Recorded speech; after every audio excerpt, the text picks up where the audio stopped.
She was crying. Bloody, bruised, limping to the door. Paramedics wrapped a blanket around my boyfriend. He couldn't stop shaking. And me? My hands were still trembling from beating the living hell out of my own sister. Because she tried to fix my boyfriend by forcing herself on him. This wasn't just family drama. This was war. If you've ever felt powerless and wished you had the chance to fight back when no one else would, then hit that subscribe button. Because this isn't just a revenge story. It's justice. Raw, violent, and deserved. Now buckle up, because this one's gonna leave a scar. I'm 26, male. Been with my boyfriend, Mark, for 5 incredible years. He's smart, gentle, loyal. He loves animals, can't cook to save his life, and somehow still thinks Crocs are fashionable. But most importantly, he's a survivor. When we first started dating, intimacy was complicated. At first, I thought it was nerves. But 6 months in, Mark told me the truth. Between the ages of 5 and 12, he was sexually abused, repeatedly, by his own mother. His father had walked out. His mom stayed. And made him a prisoner in his own home. Eventually, someone found out. His mom was arrested. Mark and his 2 sisters were taken in by their grandparents. He started therapy. Intensive, gut-wrenching therapy. And he still goes. Some days he's okay. Other days, he just curls up and cries. I've seen it all. We found strength in routine. Started working out together. I bulked up, he toned up. He even started smiling more. Laughing again. We talked about marriage. About forever. So I introduced him to my family. They welcomed him. Everyone, except one, my sister, Sally. Now, I always knew Sally had a flirtatious streak. But with Mark, it was downright creepy. She'd make jokes about turning him straight. Touch his arm a little too long. Comment on his body when she thought I wasn't listening. Mark always brushed it off, and I confronted her more than once. But she'd just laugh. You're overreacting, she'd say. I should have known it wouldn't stop there. One Saturday afternoon, I went out with some friends. Mark stayed home, wasn't feeling social. Earlier that day, Sally texted me asking if she could swing by and borrow a sweatshirt and my DSLR camera. I told her, sure, grab it whenever. I didn't think twice. She knew where we kept everything.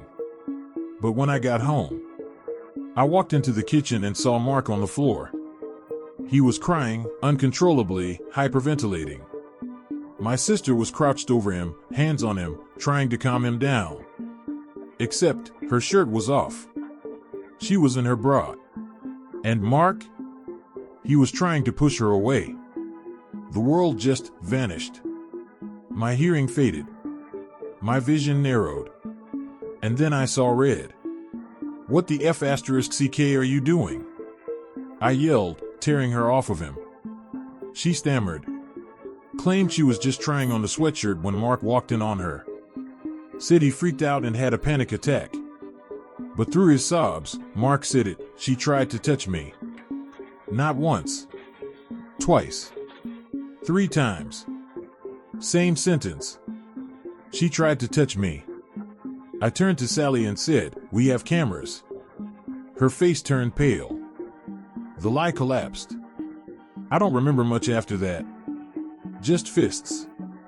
Screaming. The crunch of her nose breaking under my knuckles. I wasn't even thinking, just moving. When I finally snapped out of it, Mark was still on the floor, trembling. I rushed to him, helped him breathe through the attack. At some point the police showed up. I don't even remember calling them. Maybe she did, maybe a neighbor heard. What I do remember, clearly, is the look on her face. Shock. Pain. But not remorse. Never that. Mark was treated for psychological shock. They wrapped him in a blanket, checked his vitals, asked him questions. Sally was taken to the hospital. Broken nose. Black eye. Bruised ribs. She spent 3 days there. I didn't visit. My parents showed up that night. I told them everything. My mom stayed with Mark and me.